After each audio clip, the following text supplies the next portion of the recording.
Nous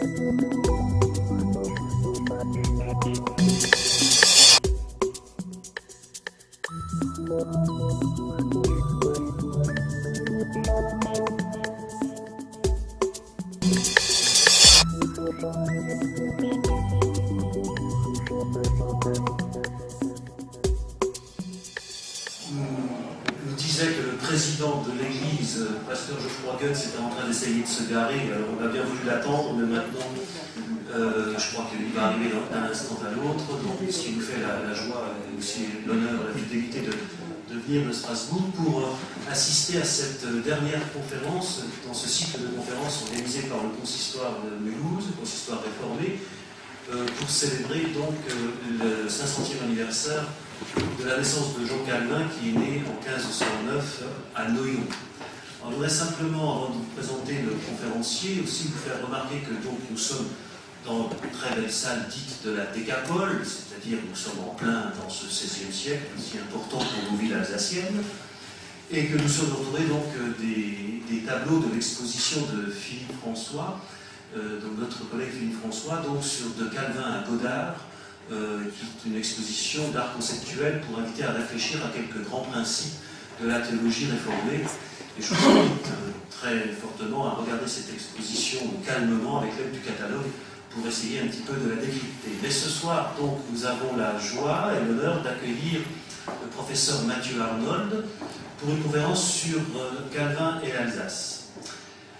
Professeur Mathieu Arnold est professeur donc à la faculté théologique protestante de Strasbourg. Il est titulaire de la chaire d'histoire du christianisme moderne et contemporain. C'est un des plus éminents spécialistes de Martin Luther. Il est entré dans le monde universitaire et le monde savant par la publication de sa thèse de doctorat sur la correspondance de Luther, à la fois en allemand et en français. Il a aussi édité, il y a 2 ou 3 ans, si ma mémoire est bonne, un texte que tout le monde connaît mais que personne n'a lu, c'est souvent comme ça dans l'histoire, les 95 thèses de Martin Luther, dont nous avons pu avoir quelques exemplaires de l'édition du professeur Arnold, pas des exemplaires des 95 thèses de Luther. Si vous voulez vous les procurer à l'issue de la conférence, vous pourrez aussi les faire dédicacer par le professeur Mathieu Arnold. Professeur Arnold, qui a beaucoup de cordes à son arc, c'est aussi un spécialiste de l'histoire de la théologie, grand spécialiste d'Oscar Kuhlmann, notre voisin bâlois qui s'est éteint il y a quelques années dans sa ville de Bâle, pour lequel d'ailleurs il revient demain à Bâle pour un colloque.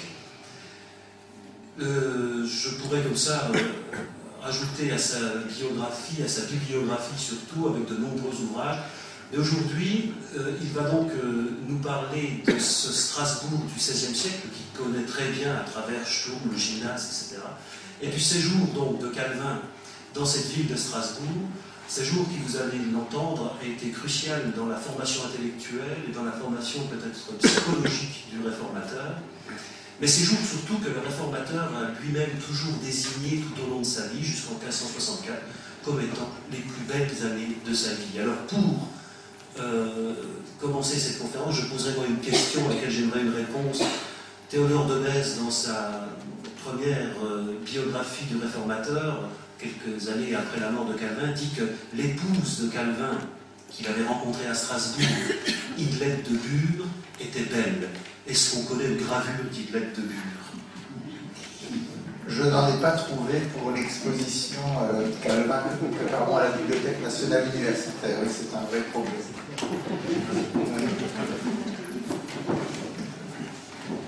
Je ne sais pas, est-ce que vous m'entendez? Oui.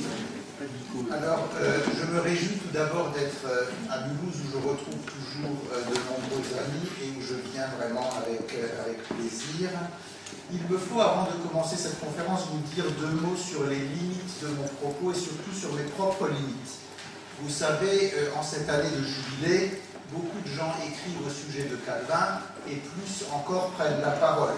Trop nombreux sont ceux qui s'improvisent interprètes de Calvin en compilant à la hâte des articles ou des ouvrages qu'ils ne comprennent guère, et sans se donner la peine de lire Calvin dans le texte. Or, vous avez déjà entendu dans le cadre de ce cycle de conférences deux grands interprètes de Calvin, Olivier Millet et Bernard Cotterêts. Ils sont, à mon sens, les auteurs des meilleures biographies en français de Calvin. Millet, de surcroît, un très grand connaisseur de la rhétorique de Calvin, et l'éditeur de nombreux textes de Calvin, à commencer par l'édition de l'Institution de 1541 sur laquelle je reviendrai. Or, deux grands spécialistes de Calvin universitaires vous ont déjà parlé. Les universitaires ne prétendent pas avoir le monopole sur Calvin, contrairement à ce qu'a écrit un journaliste dans les colonnes d'un hebdomadaire protestant il y a quelque temps. Les universitaires exigent simplement que les autres interprètes de Calvin fassent eux aussi preuve de rigueur et d'originalité. Mais en perspective protestante, vous le savez, Calvin l'a mieux illustré que quiconque. Ce ne sont pas les titres ni les statuts qui comptent et qui autorisent à prendre la parole, ce sont les compétences, même si elles ont été acquises en autodidacte.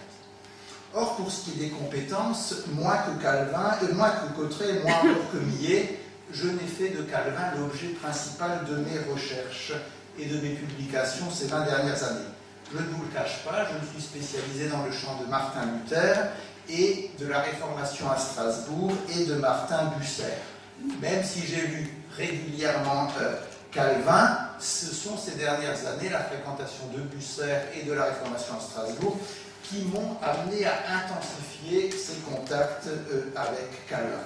Ce jubilé constitue donc pour moi d'abord l'occasion d'apprendre et de continuer à apprendre, et dans le cadre limité de la sphère géographique que je traite, non pas la France, ni le monde, mais l'Alsace, d'essayer de vous communiquer un petit peu de ce que j'ai appris.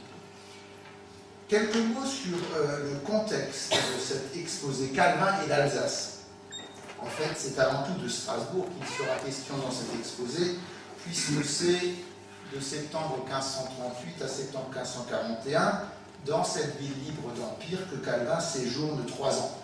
Certes, il fera une incursion à Haguenau notamment, lors de négociations politico-religieuses avec les catholiques, mais c'est à Strasbourg que se déroule l'essentiel de son activité, et c'est à partir de Strasbourg, ville aux nombreux imprimeurs, que sa pensée rayonne dans le monde durant ces années.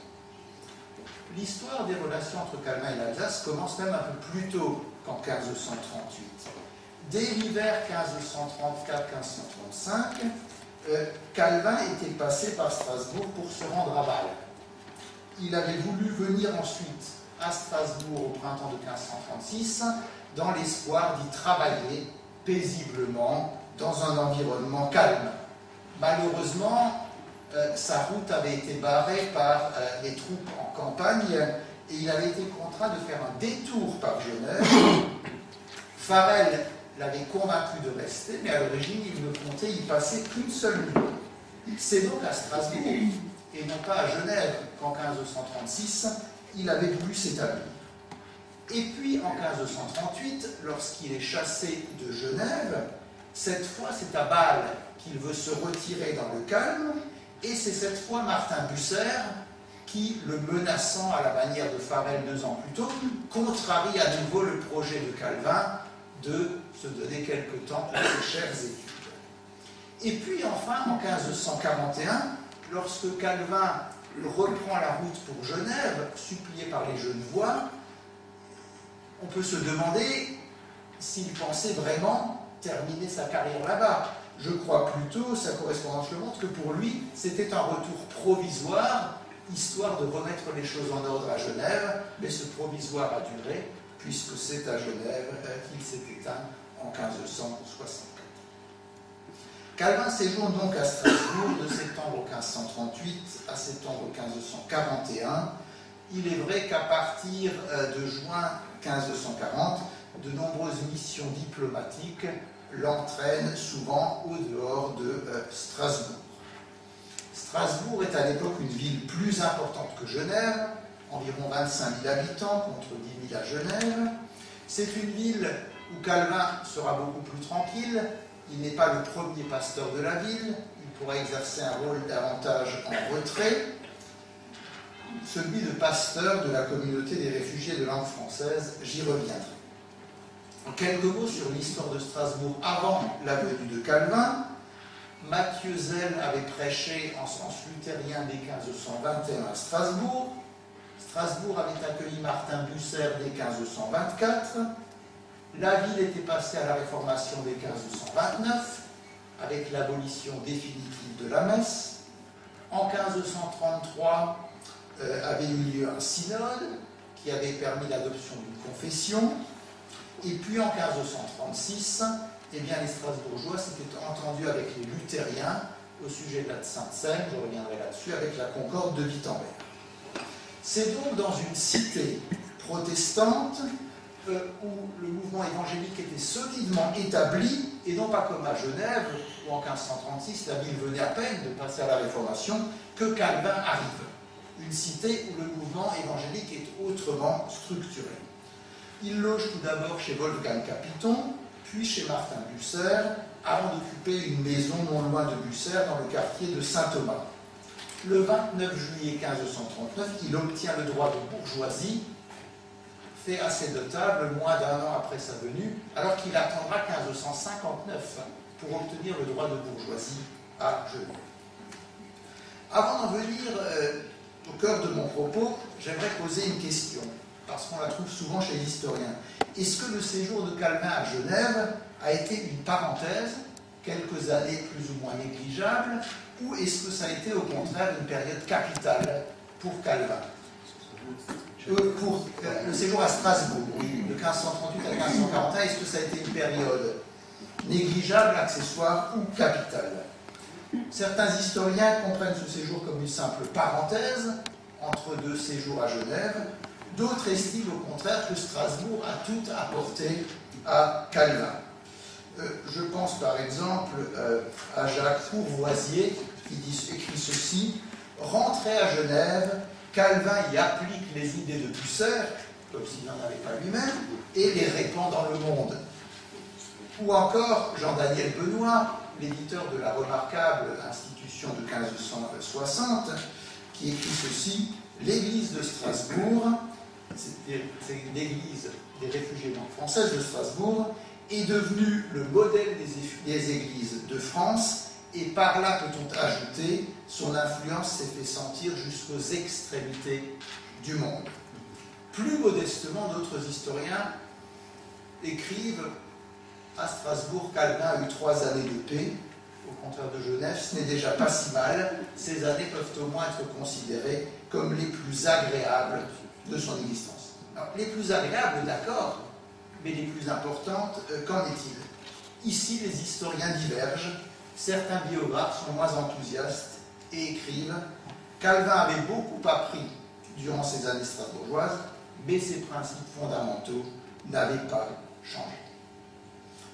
Le jugement porté sur les années de Calvin à Strasbourg, et j'y reviendrai dans ma conclusion en espérant que mon propos a progressé d'ici là, repose donc sur le délicat problème de l'établissement des influences et des emprunts. Qu'est-ce que Calvin a appris à Strasbourg et de qui l'a-t-il appris? Le problème des influences dans le domaine de la pensée et de la théologie est un problème très complexe parce que souvent, lorsqu'on pense établir des influences, on ne témoigne finalement que de sa propre culture et de ses limites. Le spécialiste de Thomas d'Aquin verra l'influence de Thomas d'Aquin partout, celui d'Augustin partout. Le spécialiste de Bucer verra que Calvin a tout repris de Bucer. Donc le problème des influences est un problème délicat. C'est un problème délicat parce qu'il faut naviguer entre deux écueils. Le premier, ça serait de dire Calvin est un penseur imperméable à toute influence. Ses principes fondamentaux n'avaient pas changé. Et puis, l'autre écueil, c'est de dire au contraire, Calvin peut être réduit à ses influences. Il est d'abord luthérien et puis devient bucerien, par exemple. Alors, nous allons essayer d'examiner les principaux champs d'activité de Calvin à Strasbourg. ses réalisations littéraires et ecclésiales pour répondre, si on peut, à cette question de l'apport du séjour en Alsace sur la pensée et l'œuvre de Calvin. Alors, je ne traiterai guère de la vie privée de Calvin, même si nous pourrons aborder cette question lors d'un moment d'échange après cette conférence, sinon pour mentionner que c'est à Strasbourg qu'il a fini par trouver épouse. Bernard Cotteret a des citations truculentes dans sa biographie de Calvin, mais elle ne plairait pas nécessairement aux féministes actuels. Je commence par la présentation de ce séjour dans un écrit de Théodore de Bèze. Sa préface au commentaire de Calvin de 1565, donc un écrit posthume. Et Théodore de Bèze a une petite biographie de Calvin, et elle est intéressante parce qu'il mentionne le séjour strasbourgeois. Alors je cite Théodore de Bèze. Calvin se retira donc au grand retrait de tous les bons. C'était tous ceux qui étaient bons à Genève, pas ses opposants. Vint premièrement à Bâle, puis il fut appelé à Strasbourg. Il y fut recueilli comme un trésor par ces excellents hommes, Martin Bucer, Capiton, Hédion, et autres qui reluisaient comme perles précieuses en l'Église de Dieu. À Strasbourg, il dressa une Église française, y établissant même la discipline ecclésiastique, ce que jamais toutefois les Allemands, les paroisses allemandes de Strasbourg, n'ont pu obtenir jusqu'à présent pour leur Église. Il lisait aussi en théologie, avec grande admiration d'un chacun, et avait pour cette profession de théologie gage honnête. Alors ça, c'est pas vrai, il était très mal payé, on pourrait revenir, de la seigneurie de Strasbourg. Voilà les propos de Théodore de Bèze, consultés dans un exemplaire qui se trouve au collège Wilhelmicum, à la médiathèque protestante à Strasbourg. Bèze mentionne donc l'activité pastorale, puis celle d'enseignement. Il lisait en théologie. Il faut comprendre lire au sens technique. Il donnait des cours de théologie. Même en allemand, on parle aujourd'hui de Vorlesungen. Et puis, un peu plus loin, Bèze traite de l'activité littéraire de Calvin avec les nombreuses publications qui ont marqué son séjour strasbourgeois. Alors, de manière paresseuse, je vais suivre le plan de Bèze, l'activité pastorale, Calvin professeur à la haute école, et puis de manière plus ample, ses publications. L'activité pastorale, dans le domaine liturgique tout d'abord. Dès son arrivée à Strasbourg, le 8 septembre 1538, Calvin se voit confier la tâche de prêcher aux réfugiés de langue française, alors réunis en l'église de Saint-Nicolas, et leur communauté va célébrer la scène à partir de novembre 1538. Calvin prêche 4 fois par semaine et 2 fois le dimanche. Malheureusement, la prédication de Calvin à Strasbourg ne nous a guère laissé de traces. Plus largement, on a guère de traces des prédications de tous les grands réformateurs strasbourgeois de la première génération, et je pense qu'on ne disposait sans doute pas à Strasbourg d'un preneur de notes aussi efficace que Luther en a rencontré à Wittenberg en la personne de Rörer, ou que Calvin en a connu à Genève durant son second séjour. Donc, pas de traces malheureusement de la prédication de Calvin. Sur le plan liturgique, en revanche, nous savons que le séjour strasbourgeois a laissé une empreinte profonde sur Calvin. Sa liturgie de 1539-40, dont la manière de faire prière aux églises françaises de 1542 n'est que la seconde édition, mais c'est elle qui nous est conservée, s'inspire d'un écrit allemand de 1539, Psalter mit Kirchenübung, die man bei der christlichen Gemeinde zu Straßburg und anderswo pflegt zu singen. Donc un psautier que l'on utilise dans la communauté de Strasbourg et ailleurs. Calvin reprend notamment la confession des péchés, due sans doute à Bucer, et dans son dernier discours, ses adieux au ministre de Genève, Calvin dira dans ce témoignage autobiographique à propos de cette liturgie: « Quant aux prières des dimanches, je pris la forme de Strasbourg et en empruntai la plus grande partie. » Donc a priori pour la liturgie, le problème des emprunts semble résolu, puisque Calvin lui-même dit « j'en empruntais la plus grande partie ». La liturgie de ce recueil sera adoptée non seulement par l'Église de Genève, mais encore par les églises réformées de France, ce qui a permis à un interprète d'affirmer la liturgie fille de l'église de Strasbourg deviendra la liturgie mère pour toutes les églises calvinistes. À côté de la liturgie, ou dans la liturgie, il y a l'hymnologie, bien sûr. Calvin était marqué par la réforme strasbourgeoise dans le domaine de l'hymnologie. Depuis le milieu des années 1520, les communautés strasbourgeoises chantaient des psaumes en langue vernaculaire, en allemand. Le recueil publié par Calvin à Strasbourg, dont vous avez en partie le titre mais détourné sur un des tableaux de Bernard François, aucun psaumes et cantiques mis en chant, c'est-à-dire quelques psaumes et cantiques mis en chant, est le fruit d'un travail de Calvin, travail de versification de psaumes entrepris dès 1538.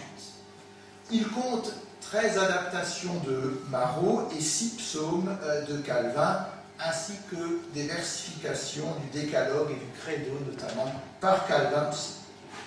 Quant aux mélodies, Calvin les emprunte à un compositeur strasbourgeois bien connu de l'époque, Mathieu Greiter, qui était chantre à la cathédrale, ainsi qu'à l'organiste de saint Thomas d'Alors, qui était Wolfgang Darstein. Donc, influence de ces mélodies. Et souvent, d'ailleurs, c'est amusant, quand, comme ça a été le cas pour moi, on est pasteur dans une paroisse, on utilise 2 recueils de cantiques, on se rend compte que tel et tel cantique allemand est bien finalement la même mélodie qu'un psaume huguenot. Expérience tout à fait intéressante. Toutefois, le projet calvinien d'introduire le chant des psaumes dans le culte, ce n'est pas un projet qu'il a développé à Strasbourg. C'est un projet qui était antérieur. Il l'a mis en œuvre à Strasbourg, mais dès 1537, Calvin déclarait aux Genevois « Les psaumes pourraient nous inciter à élever nos cœurs à Dieu et nous émouvoir à une ardeur de l'invoquer et d'exalter par louange la gloire de son nom. » Calvin estimait qu'il fallait chanter les psaumes parce que, disait-il, les oraisons des fidèles sont trop froides, le culte sont trop secs, trop froids, il faut chanter les psaumes. Ce n'est qu'à Strasbourg qu'il met cela en œuvre. Mais il l'aurait fait à Genève, même sans son séjour strasbourgeois. Calvin se démarqua d'ailleurs de Bucer par son refus du chant de chœur dans l'Église, un chant que le réformateur strasbourgeois avait prôné dès 1530. Dans le domaine de la catéchèse, en 1537, Calvin avait publié un catéchisme, Instruction et confession de foi, dont on use dans l'Église de Genève, qui sera d'ailleurs traduit en latin en 1538, mais en fait c'est un catéchisme qui ne se démarque pas beaucoup de l'édition de l'institution de la religion chrétienne de 1536. Calvin n'adopte par exemple pas encore le procédé des questions-réponses, qu'on trouvait déjà dans les catéchismes de Luther de 1529. De retour à Genève en 1542, par contre, Calvin s'empressera de rédiger un catéchisme sous une forme de question-réponse qui, lui, aura une influence capitale tout aussi longue dans l'histoire et aussi vaste dans l'espace que les petits catéchismes de Luther. Certains interprètes ont estimé que Calvin s'était inspiré de Bucer. Il est vrai que Bucer lui-même avait publié en 1537 un Kurzer Katechismus. Kurzer Katechismus pour Bucer, ça voulait dire un catéchisme de plus de 200 pages. Et les questions-réponses n'avaient pas la brièveté de celle de Calvin. Les écoliers étaient au contraire assommés par un flot de questions auxquelles ils devaient répondre. Le procédé pédagogique était là, mais sa mise en œuvre par Bucer n'est pas très convaincante. Et ce n'est pas pour rien que son catéchisme n'a pas connu la postérité de celui de Calvin. Donc il ne faut pas trop insister sur l'influence de Bucer sur le catéchisme de Calvin. Calvin écrit, à propos de la rédaction de ce catéchisme en 1542, « À mon retour de Strasbourg, je fis le catéchisme à la hâte. » Ne comprenez pas par là qu'il a bâclé ses cours de catéchèse, mais je rédigeai rapidement mon catéchisme, car je ne voulus point accepter le ministère que les Genevois ne m'eussent juré ces 2 points, et qu'il m'ait promis d'accepter le catéchisme et la discipline. Et puis, dit Calvin, j'écrivais des feuillets, et puis on venait me les arracher pour les porter à l'imprimeur. Le travail était...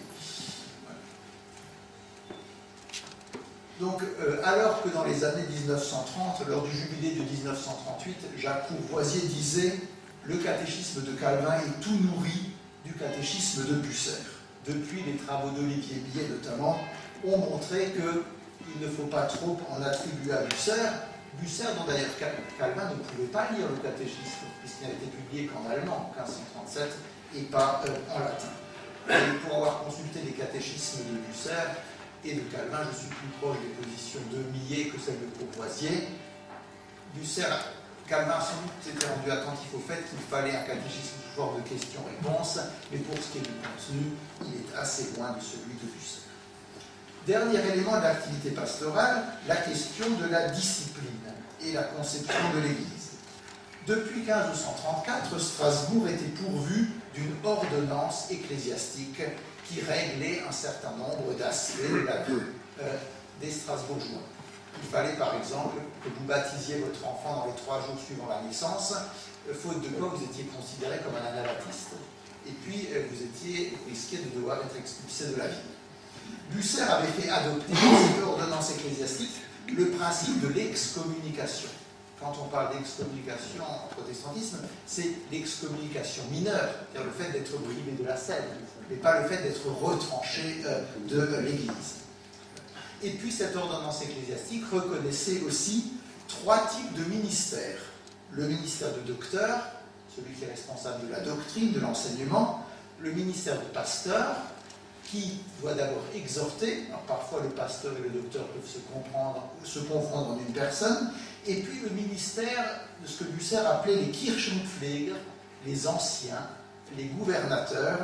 Bucer estimait que l'idéal serait que chaque Strasbourgeois ait derrière son dos un ancien comme un ange qui tiendrait compte de tous ses faits et gestes et lui ferait la morale à chaque fois qu'il faudrait. Évidemment, Bucer n'avait pas connu les totalitarismes du XXe siècle et il ne pensait pas à cela lorsqu'il écrivait en 1534, mais l'idée c'était d'améliorer la vie des fidèles. Et là, c'est un point sur lequel, bien sûr, Calvin va le rejoindre de manière massive. Calvin, rapidement, Théodore de Bèze l'a dit, appliquera la discipline dans l'Église des réfugiés de langue française. Il s'inspire de la pratique de Matthieu-Zèle pour remplacer la confession individuelle, confession auriculaire, confession lors de laquelle les prêtres sondaient les fidèles à la fois sur ce qu'ils savaient et croyaient, et aussi sur la manière dont ils vivaient, avec souvent des questions extrêmement indiscrètes. Et les manuels pour les confesseurs développaient ces questions. Alors pour les réformateurs, il s'agit avant tout d'enseigner et de réconforter. Dimension très importante, aspect qui s'ajoute à la pastorale traditionnelle. Calvin applique l'excommunication à l'Église française, donnant ainsi à la discipline une importance plus grande que dans les autres paroisses. C'est-à-dire que quelqu'un qui se manifeste comme un pécheur endurci et qui, après avoir été averti en privé puis en public, continue de ne pas vouloir s'amender, eh bien, on lui demandera de s'abstenir de la scène. J'ajoute que pour Calvin, comme pour Bucer, eh bien, le rôle des anciens n'est pas seulement de s'occuper de la vie morale de tout un chacun, mais aussi de veiller sur la prédication, la doctrine et la vie des pasteurs. Les pasteurs ne sont donc pas exemptés des exigences morales qui valent pour leurs paroissiens. Calvin posera comme condition à son retour à Genève la promulgation d'une ordonnance ecclésiastique qu'il se hâtera, comme son catéchisme, de rédiger en 1541. Il y adoptera le principe des anciens, même s'il n'y en aura que 12 pour Genève alors qu'il y en avait 21 à Strasbourg, mais ça peut s'expliquer par la différence de taille des 2 villes. Autre différence, alors que seuls 3 d'entre les anciens suivaient les réunions du consistoire à Strasbourg, eh bien la totalité des anciens appartiennent au consistoire à Genève et le principe sera repris dans les églises réformées de France. Je serai plus bref sur l'activité d'enseignement de Calvin, professeur à la Haute École, qui est le second point de mon exposé. Vous savez qu'en 1538, Jean Sturm avait rassemblé les petites écoles de Strasbourg en un seul établissement scolaire, la Haute École ou gymnase, qui allait des classes primaires jusqu'aux cours universitaires. Et les réformateurs, Bucer, Capiton et Dion, donnaient des cours à la Haute École. Ils dispensaient justement l'enseignement supérieur dans le domaine de la théologie. Alors, sur proposition de Capiton, qui faisait des cours d'Ancien Testament, on confia à Calvin une partie des cours sur le Nouveau Testament. Et avant de recevoir gages honnêtes, comme il dit, il va donner des cours de manière bénévole, après quoi il recevra un traitement de 1 florin par semaine. 52 florins par an, c'était un traitement pastoral assez médiocre pour l'époque. Sturm touchait au moins 5 fois plus. Calvin va commencer par expliquer l'évangile de Jean, puis l'épître aux Romains, et sans doute les épîtres aux Corinthiens et Philippiens. Il va aussi présider des soutenances de thèse et assister à tout ce qui faisait la vie d'une faculté. Le grand fruit de son enseignement, c'est justement le commentaire sur l'épître aux Romains qui paraît en octobre 1539. Calvin, qui est âgé alors de 30 ans, se démarque avec élégance des grands interprètes qui sont aussi ses glorieux anciens, que ce soit Mélenchon, Bullinger, Bucer, voire Luther. Il dit clairement que ces gens ont écrit des choses intéressantes, mais que lui aussi a à prendre la plume et que ce n'est pas pour ne rien dire. Dans le corps du texte, Calvin met l'accent sur la sanctification, alors que souvent les interprètes évangéliques de Romains insistent plutôt sur les premiers chapitres et la justification. Mais là encore, je ne verrai pas une influence de Bucer comme certains interprètes. Je vois là plutôt un trait propre à la théologie de Calvin.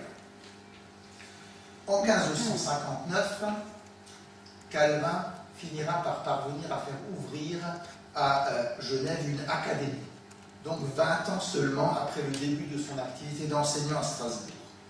Alors que c'était en 1541 déjà, dans les ordonnances ecclésiastiques de Genève, qu'il avait souhaité que l'on crée une sorte de gymnase à Genève. Je cite, « Il faudra dresser collège pour instruire les enfants, afin de les préparer tant au ministère, donc former des pasteurs, qu'au gouvernement civil. Aussi préparer les hommes politiques et tous ceux qui ont affaire aux matières profanes. » Alors un certain nombre d'interprètes de Calvin, comme Richard Stauffer, estiment qu'il y a beaucoup de points communs entre le programme que Sturm avait établi en 1538 pour le gymnase et le règlement de l'Académie de Genève en 1559. Il me semble que les différences sont elles aussi très notables. Il y a plus de place, me semble-t-il, chez Calvin pour les questions religieuses, pour la place des ministres au sein de l'Académie, alors que Sturm, qui était un laïc et qui se défiait un peu des pasteurs strasbourgeois, freine plutôt des 4 fers pour ce qui est de la place des pasteurs dans le gymnase. Sturm expose dans son règlement de manière très ample la progression des études, des classes primaires jusqu'à l'université. Calvin va de manière beaucoup plus rapide sur ces questions. Je pense qu'il n'y a pas seulement des influences strasbourgeoises sur ce programme de Genève, il y a sans doute aussi des influences de Lausanne, dont l'Académie venait de connaître des heures quelques années auparavant. Mais je m'arrête ici sur la question de Calvin professeur pour développer plus amplement l'œuvre littéraire de Calvin à Strasbourg. À Strasbourg, Calvin, il avait le temps, il n'était pas en première ligne comme à Genève, il n'avait pas d'activité diplomatique aussi importante. Calvin a publié plusieurs écrits de grande importance. Je commence par l'institution de la religion chrétienne. Généralement, on lui attribue l'institution latine de 1539 et on ne parle pas de l'institution de 1541 en rapport avec le séjour strasbourgeois parce qu'elle paraît une fois qu'il est revenu à Genève. Mais c'est bien à Strasbourg qu'il l'a rédigée et c'est surtout une traduction de l'institution de 1539. Il faut donc la mettre au crédit du séjour strasbourgeois. Alors là encore, un certain nombre d'interprètes veulent voir l'influence de Bucer sur ce texte. Un interprète hollandais a dit notamment que si en 1559, Calvin, au livre 3 de l'Institution, a traité de la vie chrétienne tout d'abord, avant de parler de la justification, c'est parce que Bucer en avait fait de même en 1524, dans son traité de l'amour du prochain. L'influence me paraît très lointaine. Ce qu'on peut dire tout au plus, c'est qu'en effet, comme Martin Bucer, Calvin insiste beaucoup sur les fruits de la foi. Calvin parle beaucoup des œuvres dans l'institution, mais des œuvres toujours comme fruits de la foi et non pas comme condition pour le salut. Olivier Millet, dans son édition tout à fait remarquable, nous rend attentifs sur d'autres influences qui avaient été trop peu vues jusqu'à présent, notamment les influences de Philippe Mélenchon, avec ses Loci Communes de 1535. Alors, ce qu'il faut noter, c'est que l'édition de l'Institution de la religion chrétienne qui paraît à Strasbourg en latin en 1539, puis en français en 1541 qui paraît à Genève et qui a été réédité à Strasbourg, a peu de choses à voir avec la première version de 1536. La première version est une sorte de bref catéchisme et en même temps un écrit apologétique. Il s'agit de montrer à François Ier que tous les protestants ne sont pas d'abominables hérétiques ni d'abominables révolutionnaires. C'est le but de l'Épître aux Rois. L'écrit de 1536, Calvin le qualifie de sommaire, un sommaire rudimentaire de la foi chrétienne. L'écrit de 1541, je n'ai apporté qu'un des deux tomes de l'édition moderne, ce n'est plus un sommaire, c'est une somme. Et elle est conçue tout d'abord pour un manuel à destination des étudiants en théologie, avant d'être traduit en français. Alors je cite Calvin dans sa préface. « La tâche de ceux qui ont reçu plus ample lumière de Dieu que les autres est de subvenir aux simples et de leur prêter la main pour les conduire, donc de prendre par la main les gens et de les aider à trouver la somme de ce que Dieu a voulu nous enseigner dans sa parole. Tout le monde ne peut pas comprendre d'emblée tout ce qui est écrit dans la Bible, encore moins la lire en grec et en hébreu, mais il y a des gens qui sont plus instruits, qui prennent les autres par la main. Calvin dit, c'est ce que j'ai voulu faire en rédigeant cette institution française.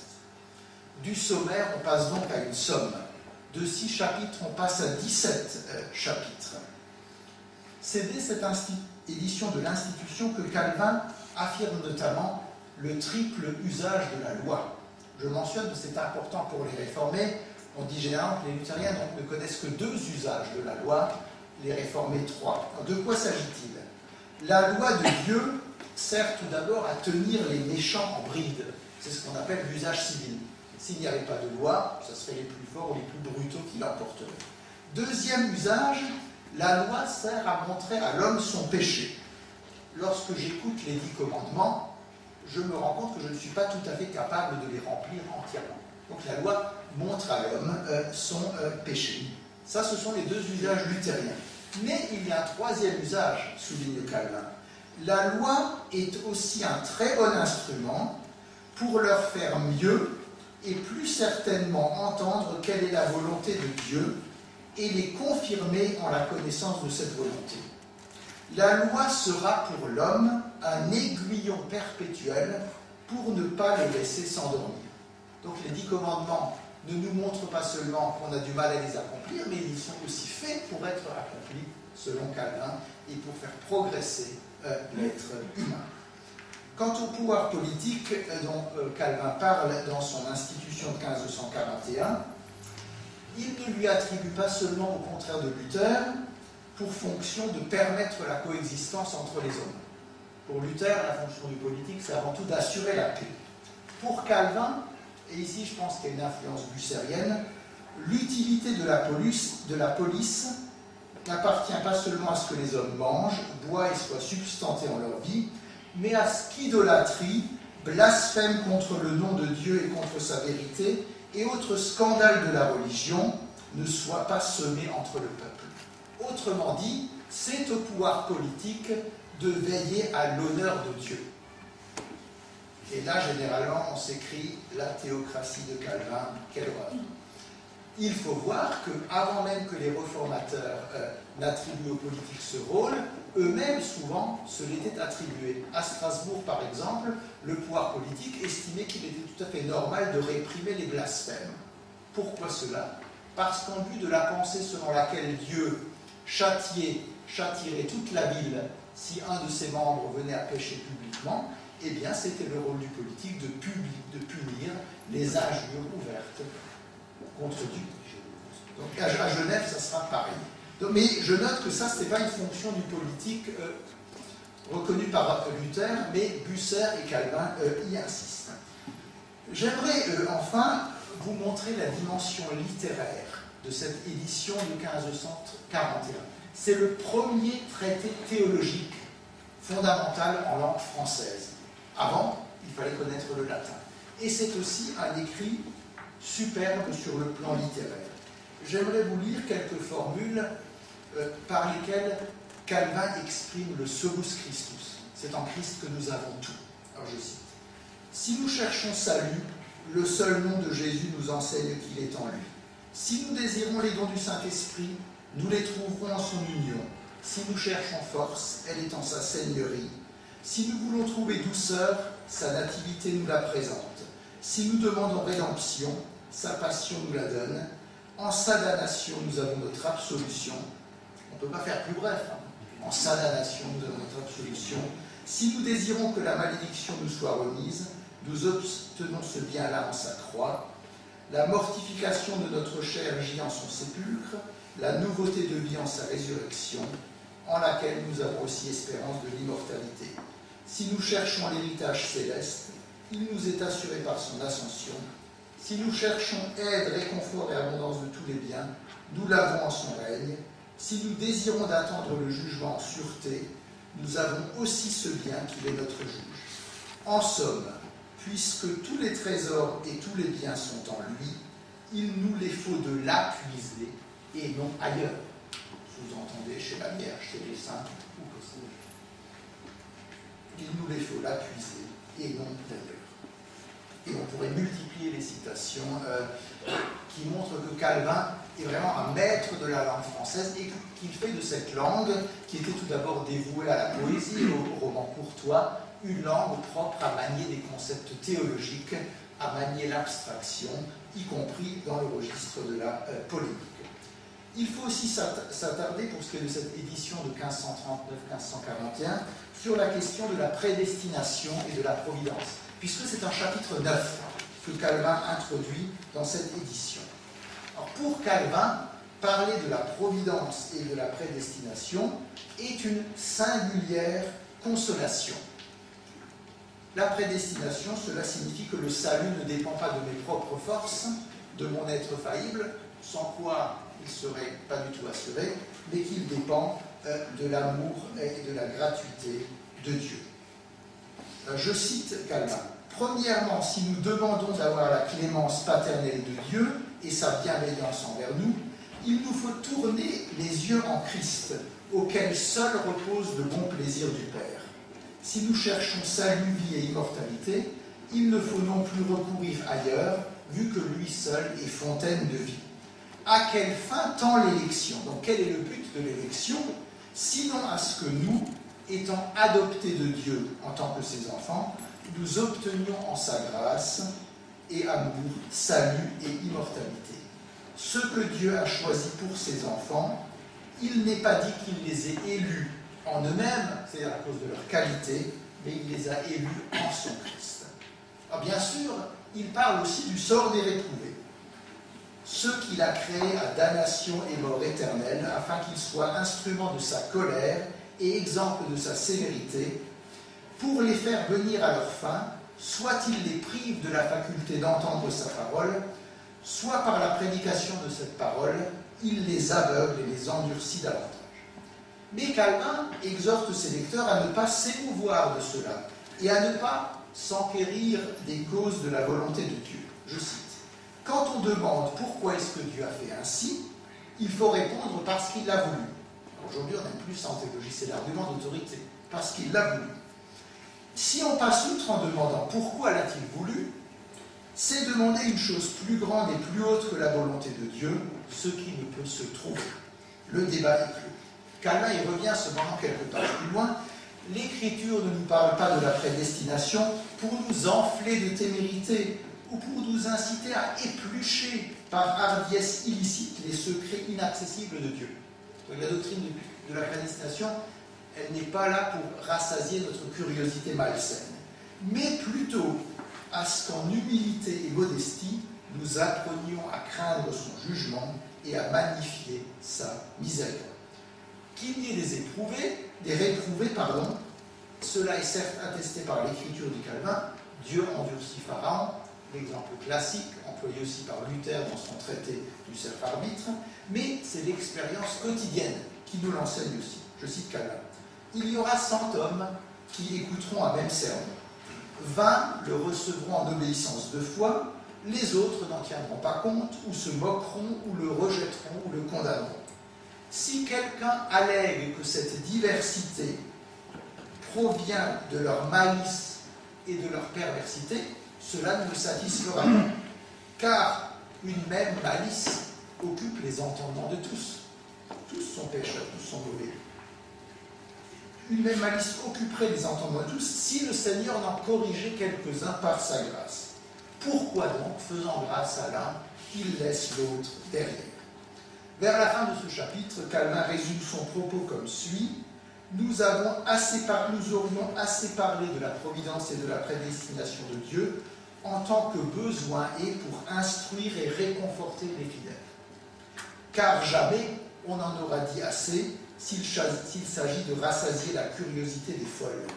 Mais là, il ne faut plus se mettre en peine. Autre écrit strasbourgeois qu'il me faut mentionner, c'est la fameuse épître à Sadolet. En 1539, Sadolet, évêque humaniste de Carpentras, conscient de la faiblesse de Genève après le départ de Calvin, envoie à Genève une épître où il leur dit « Revenez dans le giron de l'Église, vous êtes des séditieux, vous êtes voués à votre perdition, revenez à Rome. » Telle est ma manière de comprendre l'écuménisme. En 1539, on pouvait le comprendre. Calvin, les Genevois ne savent que répondre.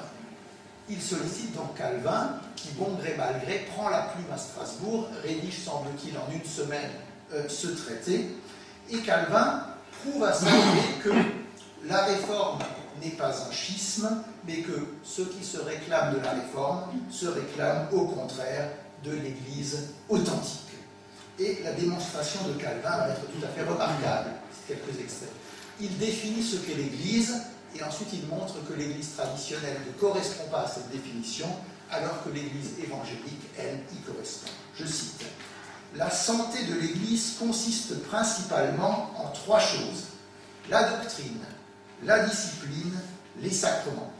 En quatrième lieu viennent les cérémonies. » Et puis, attaque contre Sadolet. Premièrement, la doctrine des prophètes et la vérité évangélique, non seulement elle est éteinte chez vous, mais en plus vous la chassez et vous la poursuivez à feu et à sang. Allusion aux persécutions endurées par les protestants en France. À propos de la discipline, Calvin poursuit son réquisitoire. Ne vous êtes-vous pas moqué de toutes les constitutions des pères de l'Église? Pour ce qui est des sacrements, vous les avez profanés méchamment. Et quant aux cérémonies, là, il adopte un ton ironique. Certes, vous en avez plus cassé des cérémonies, mais vu que le plus souvent leur signification est inepte, sotte et même corrompue par une superstition, que peuvent-elles profiter à la conservation de l'Église? Et Calvin d'opposer à cette faillite de l'Église traditionnelle plus longuement la fidélité des évangéliques persécutés à tort. Les Genevois, semble-t-il, ont été convaincus, et Sadolet a vu qu'il avait un interlocuteur de taille dans ce débat. Dernier écrit que je mentionnerai avant de conclure, c'est le petit traité de la Sainte Seine, qui a paru publié à Genève en 1541, mais là aussi fruit de l'expérience strasbourgeoise. Vous savez que la Seine a fait l'objet de débats extrêmement vifs entre les réformateurs. À Strasbourg, on avait opté pour un accord avec les luthériens en 1536 plutôt qu'avec les zwingliens. Pour Calvin, la solution sera encore différente. Il ne s'inféodera ni à Luther, ni à Bucer, dont il trouve les formulations souvent un peu alambiquées. Il reproche à Bucer de vouloir plaire à tout un chacun. Il ne suit pas non plus le rationalisme zwinglien qui disait « puisque le Christ est localisé dans le ciel suite à l'ascension, il ne peut pas être en même temps présent dans la scène ».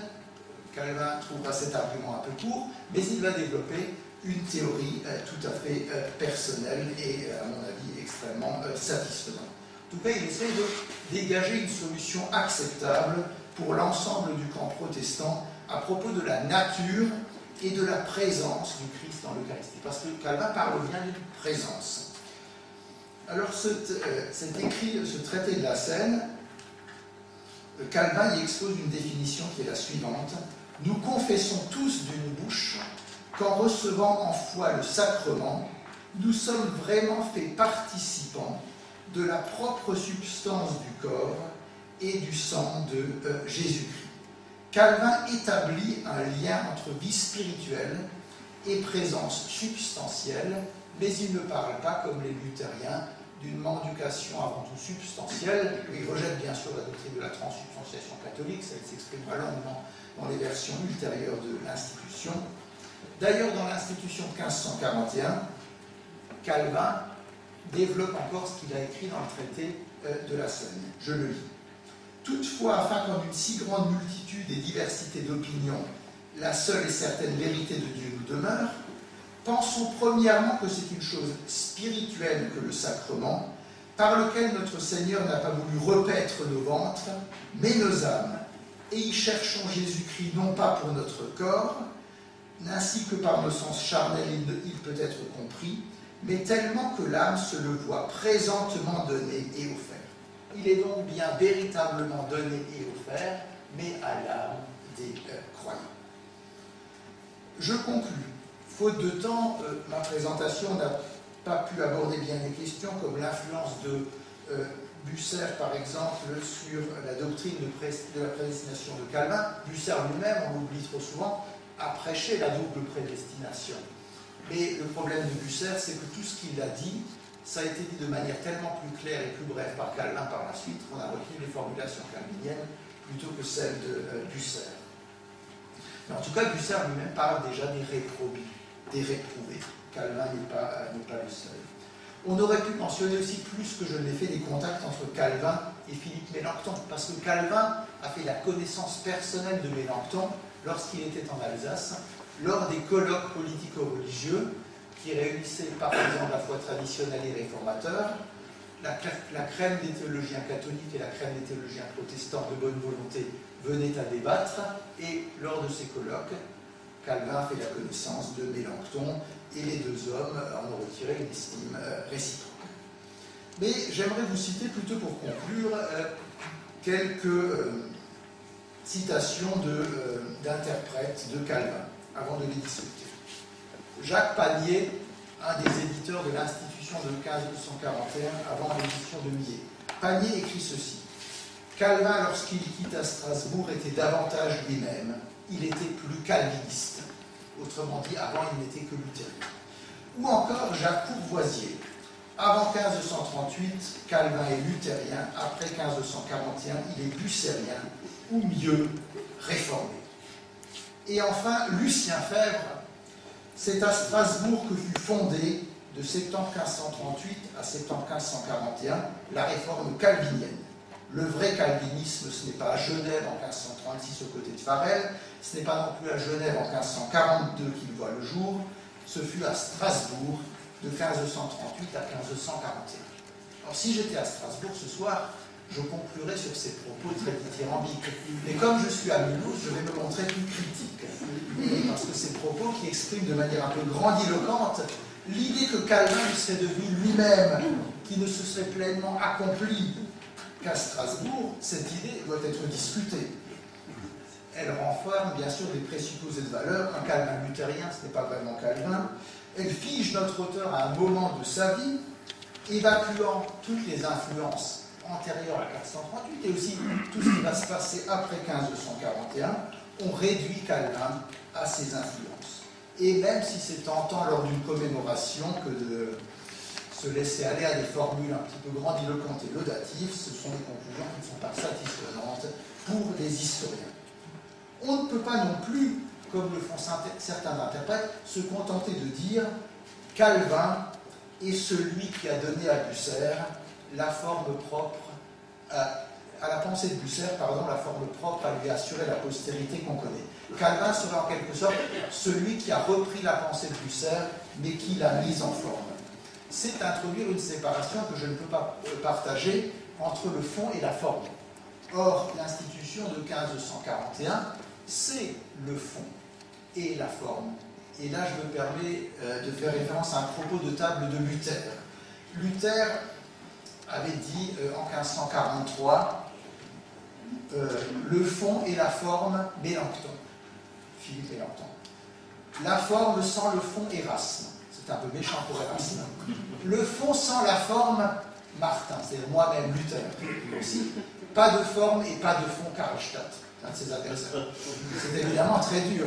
Mais si Luther avait connu l'institution de Calvin de 1541, il aurait sans doute pu dire le fond et la forme, pas seulement Philippe, Mélenchon, mais aussi Jean Calvin, me semble-t-il.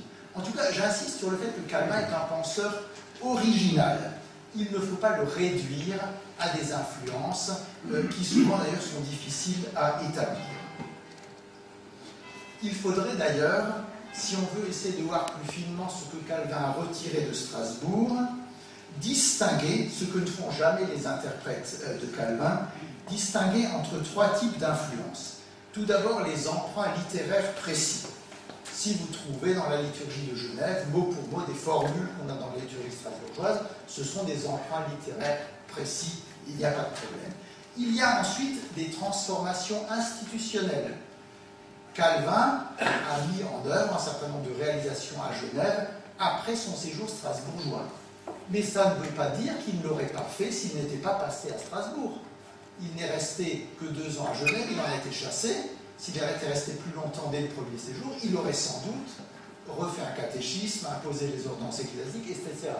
C'est d'ailleurs pour ces raisons qu'il avait été chassé, parce qu'il avait voulu imposer ces choses et il n'avait pas pu les réaliser. Donc les transformations institutionnelles, il ne faut pas trop rapidement voir là l'influence des Strasbourgeois. Souvent ce sont des projets antérieurs de Calvin qu'il n'a pu réaliser qu'en 1542 à Genève.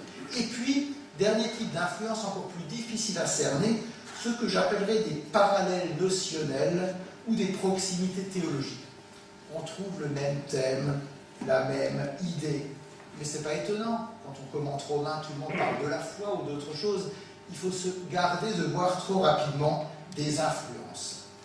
Il conviendrait, avant d'établir précisément ce que Calvin doit à Strasbourg et à l'Alsace, creuser davantage ces sujets. C'est dire combien mon exposé ne prétend pas du tout vous dire le dernier mot sur Calvin et l'Alsace. Mon exposé espère plutôt qu'avec moi, vous cheminerez encore dans la lecture de Calvin et dans la lecture des rapports entre Jean Calvin et les réformateurs de notre région. Je vous remercie.